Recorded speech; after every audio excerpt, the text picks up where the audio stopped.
If you've never used Cloud before, Priyanka is about to give you the crash course of crash courses to make sure that after you leave this session today, you don't feel like this is an intimidating topic to you anymore, and it will become very, very approachable. Without further ado, I want to bring up Priyanka.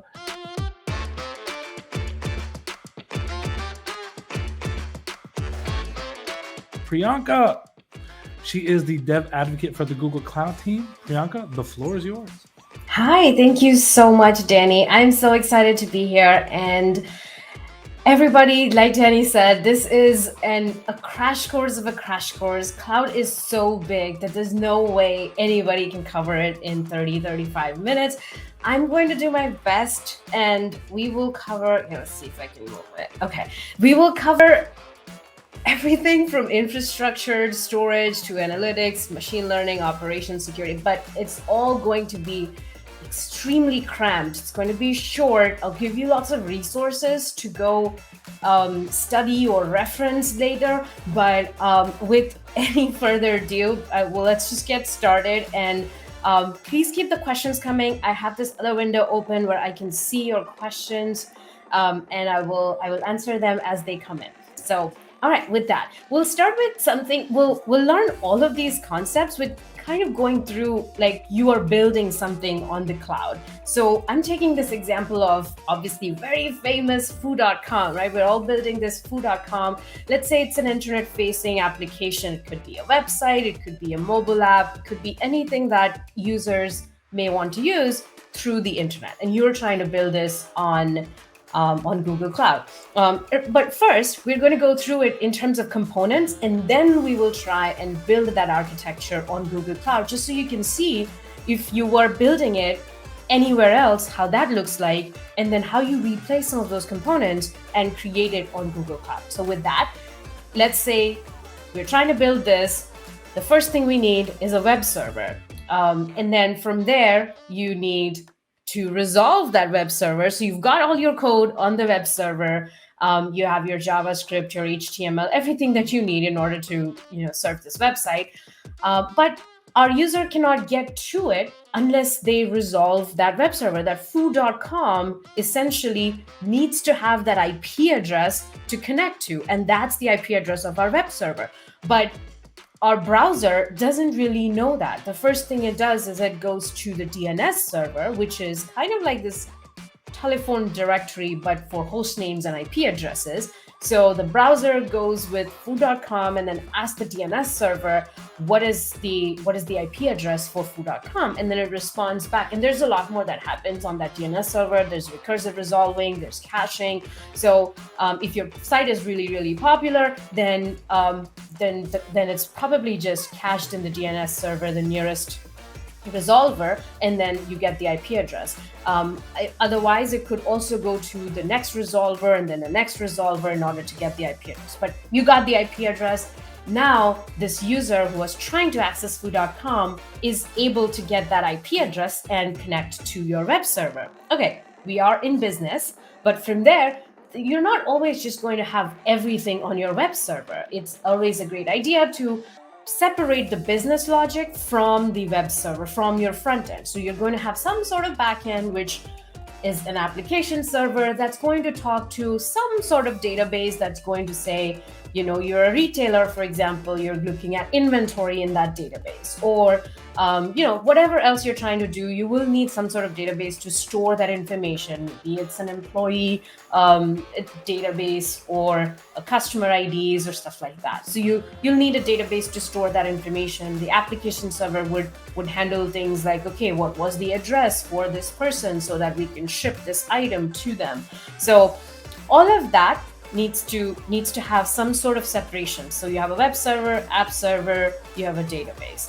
This is, again, they may be called different things in different scenarios, but typically you would have something like this as a setup. Now, let's say foo.com becomes extremely famous, right? And you have lots of traffic coming in. Now you have more than one web server and more than one application server that's going to need to be used in order to serve that traffic.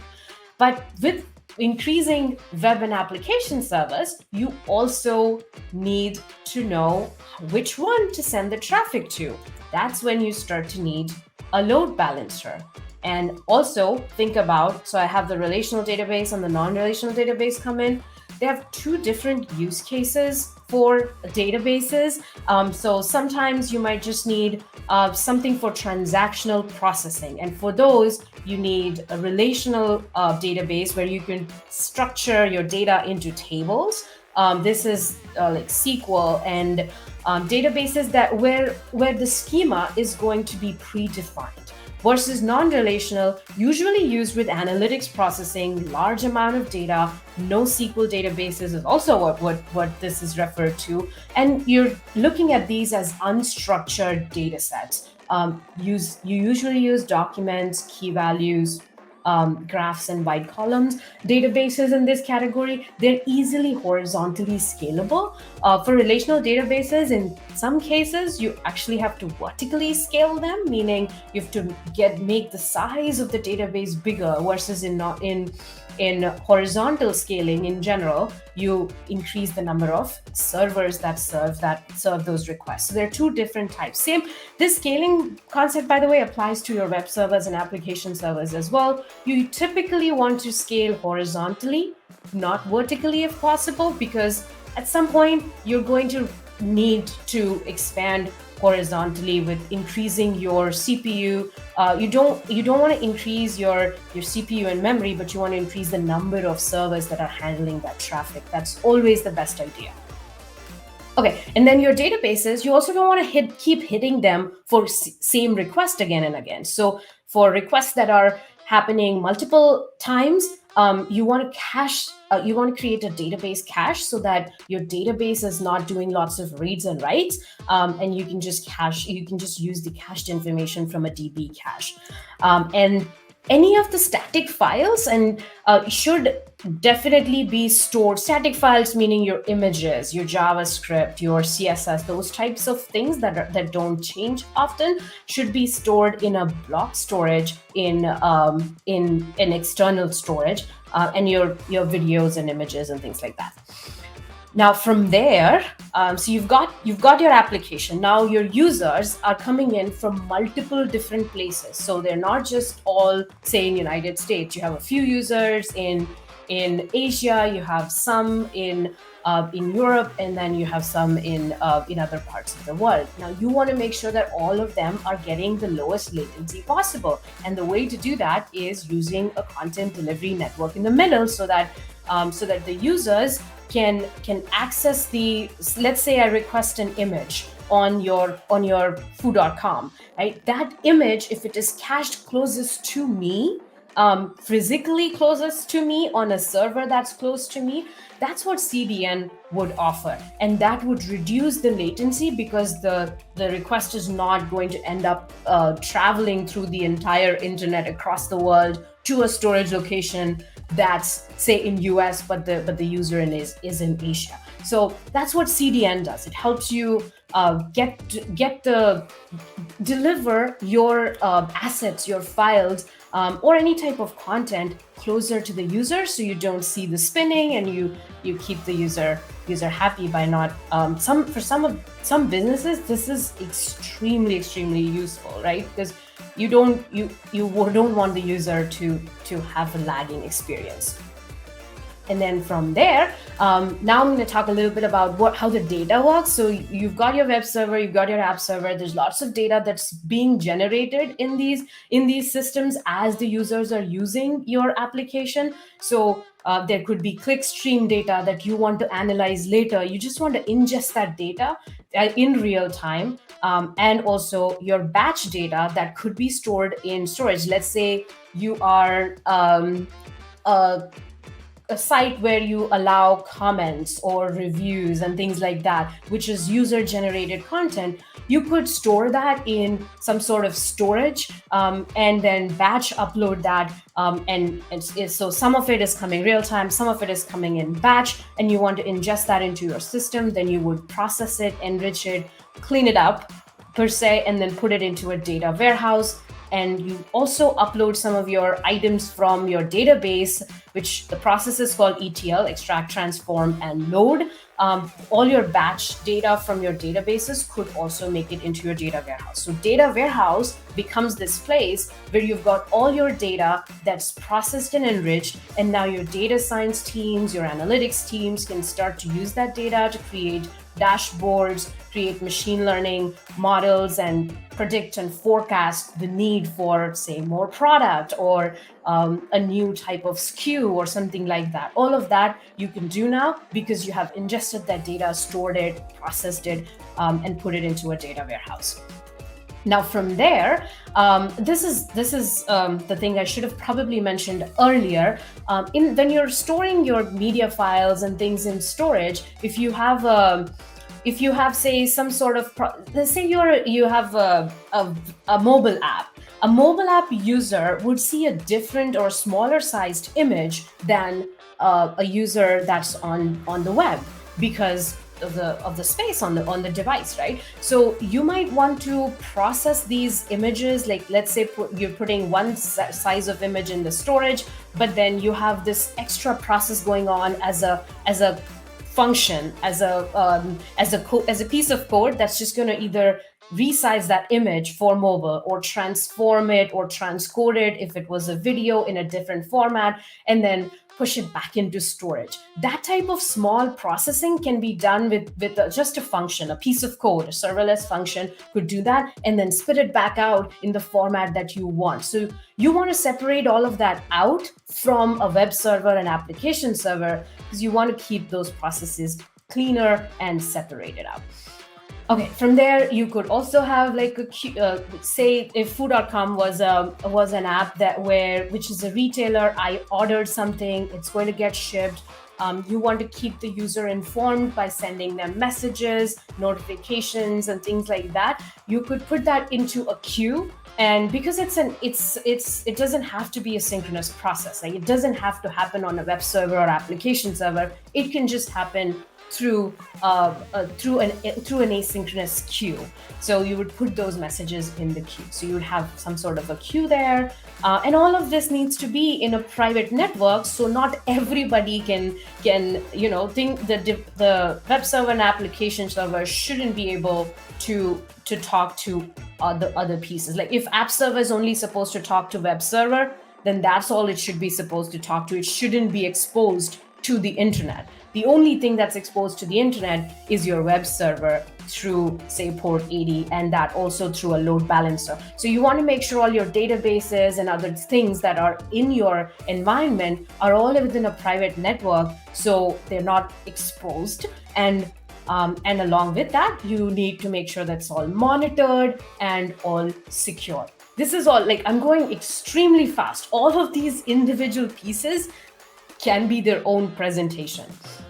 So from here, okay, now let's say we are trying to build this thing, this little architecture, which is obviously fake here, but we're going to build this thing on Google Cloud. So if you do that, the first thing you do is you take the private network and replace it with what would it be in Google Cloud. So in Google Cloud, your private network where you build your resources is called virtual private cloud, and it's virtual because it is virtual, right? It's an environment that's created where you will build your web and application servers. And now if we expand on this further, now you're going to replace your web and application server on Google Cloud. And so we're into the infrastructure section where you have a few options. You can use compute engine, Kubernetes engine, Cloud Run, and Cloud Functions. I'm not going to go through all of these here, but you have this as a resource when I share this deck or on social or after this, you'll be able to read all of this. But you have these four options, and I replaced them here with GKE, compute engine, Kubernetes engine, Cloud Run, and and app engine. These four, and the same options you have for app server. They're different in a way that it depends on what type of team you are working in. So if you're say a smaller team, or if you're a team that doesn't want to worry about infrastructure scaling, you're going to choose an option that is serverless in nature. So App Engine or Cloud Run would fit best. If you are even in serverless, if you want to be doing things in containerized fashion, so serverless containers, that's Cloud Run. So you would pick Cloud Run, you want to do serverless, and you want serverless containers to run your application. That would be Cloud Run. You have a bigger team, you want to have a little more control over your application and the way it runs, the number of nodes it needs, the way it scales. But you still want containerization, then you're using Google Kubernetes Engine. You need absolutely full control. You're not looking at containers. Your application is a lot more unique in nature, and you cannot do with containers, and you don't want serverless. That's when you do Compute Engine. My recommendation for an application like this, foo.com, which is like, say, a web app, I would just go with Cloud Run. Simplest, easiest way to get started. It's serverless, scales on its own. But if you were doing something legacy that requires that deeper control, that control of the nodes and where it's running and all of that stuff, then your security teams need a lot more control as well. Then you would go with either Compute Engine or GKE. But wherever possible, if you don't need all of that control, just use Cloud Run.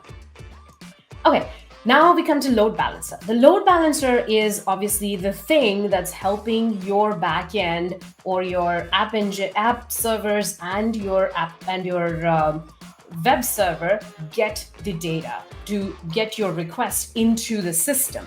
And there's a lot in here. I'm not going through this, but this is available to you to make a decision of what flavor of the load balancing you would want to use. You can the biggest and the unique piece here is Google's global load balancing is uses virtual IP address. So it across the globe, you're only sending the traffic to one IP address, and it's making its decision on which actual machine is going to be used as the load balancer, which is extremely powerful, because when you are in a global setting, all you have to think about is all my traffic is going to this particular IP address. Now that IP address, how it's going to scale, how it's going to expand and serve my users in Singapore versus in US and Europe, you don't have to think about that. It's all happening on the fly in the back end with a virtual IP address.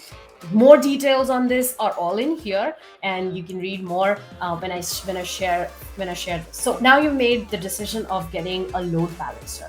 Now the next thing we need to do is we talked about the CDN. In Google Cloud, the CDN can be just enabled off of the load balancer. So all you do is check a box on the load balancer setting and say, I want to enable Cloud CDN. And you'll set up some things like, okay, here's the path that I want to cache, or here are the types of files that I want to cache on Cloud CDN, and it will start to cache those files. The beauty is the load balancing, the whole infrastructure that's balancing the load is also extends to the POPs where or edge locations where your images and all this static content is going to be cached from the CDN once you enable it.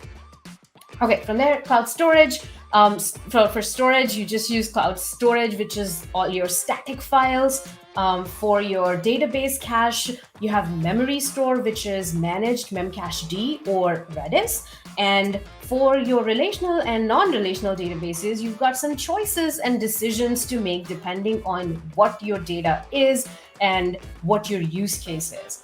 I have it all laid out here so you can read through it, but I'm going to walk you through very quickly what your decisions are. So when it comes to relational databases, you have two big choices. One is unless you're bringing a really legacy relational database, which you can lift and shift. If you have an Oracle workload, you can use bare metal solution to lift and shift. In most new applications, you're not going to worry about that. The newer applications, Cloud SQL and Cloud Spanner are your two options for relational databases. I would choose for every general application, Cloud SQL works just fine. It gives you MySQL, Postgres, and SQL Server as options. Cloud Spanner, I would use for something that is a lot more scale. So if you have a global application with millions of users, large scale application that requires low latency, consistency at the same time, and high availability, that's when you're looking at Cloud Spanner. So think about Cloud Spanner as really large global scale application versus Cloud SQL as any other generic application that you're trying to build. When it comes to non-relational databases, you have three options. You have Firestore in most cases and Cloud Bigtable. So I'm going to go to the next here and I'm just going to expand on this one. So Firestore and a real-time Firebase database is more for mobile applications. You'll get lots of great performance with those. Firestore is also DB as a service, so it's serverless. You're not having to think about how am I going to scale this, how am I going to manage this. None of that is in the picture. You just pop it in. It's a document database, and it scales as your data grows. Again, NoSQL in nature. Bigtable is more for time series type data, large amount of data. It's like if you've used Cassandra, it's kind of like that. You're thinking about Bigtable as a huge wide column database for needs like time series. And I get into the next stage, which is, I remember I talked about the queuing system, how you're going to send notifications, the asynchronous messaging service. You would use Cloud PubSub for that. And Cloud PubSub has multiple use cases, and we're going to see another one in this next section. So how PubSub works, very quickly, you create a topic, and there are services that subscribe to the topic, and there are publishers that send messages to this topic. So you can have as many number of subscribers to a topic that you create. And in data analytics, PubSub has a really big use. If you're doing real-time data ingestion from your applications, you use PubSub to do that. Am I running out of time, Danny? Yes. Okay. Well, we have quite a few questions that have come in too, so I wanted to give you a chance to kind of address a couple. So if you just want to wrap up real fast. Okay, cool. I'm going to wrap up in 1 minute. There's a lot more that I wanted to share. So what I'm going to do is I have a really good blog coming up, which is on the same exact topic in the next week or so. So I'll share that with all of you.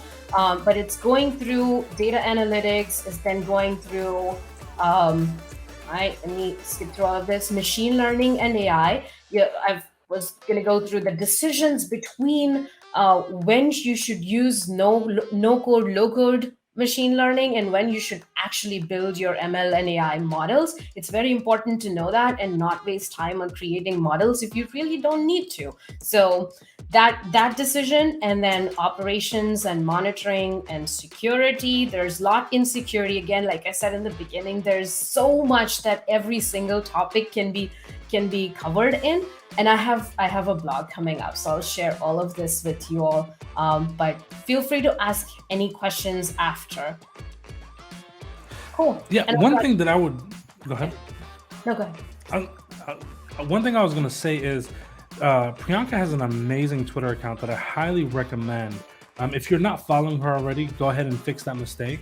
But you can also get a lot of this content there. And Priyanka, will you share your slides there as well, so that way people can not just follow you, but also have a way to kind of reach out to you and see everything that you share even after today? Yeah, absolutely. I will post these in a thread or something, however it makes sense. And I'm very happy to take any additional feedback also from there. So we have a couple questions that I wanted to kind of address while we have a couple minutes left.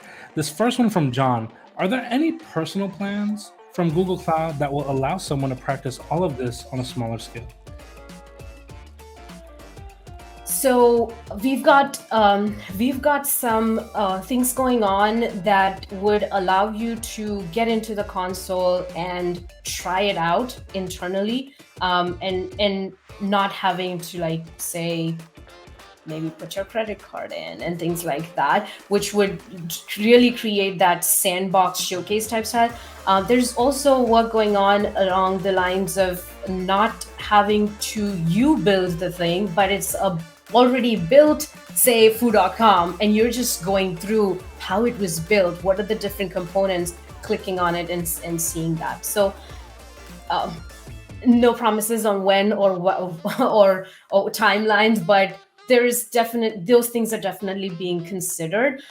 For now, you have the quick labs and the code labs that you can go through that are pretty self explanatory, but there's work going on in that space.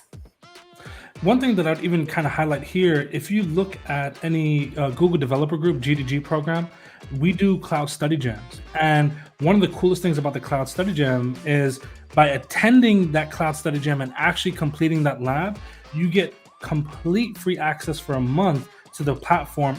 I think it's like $60, and you can learn and practice and do all that cool stuff without having to worry about paying for it yourself.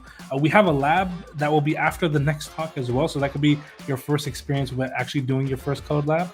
But also, there are tons of Cloud Study Jams happening all over the globe, many in North America, but all over the globe you can find a Cloud Study Jam where you can get access to a lot of these resources. You mentioned DB Cache. What is DB Cache and how is it created?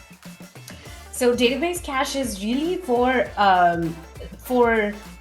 your database to not get a lot of traffic. So databases, as you may know, are really sensitive on input and output transactions. So you want to use them as judiciously as possible. And if scale of your application is really high, you want to make sure that your database is not being hit a lot more. So in order to avoid that, you want to cache your database queries that are more frequent into an additional database cache. So every time that happens, it's just like any other cache, but it's more for database queries and transactions.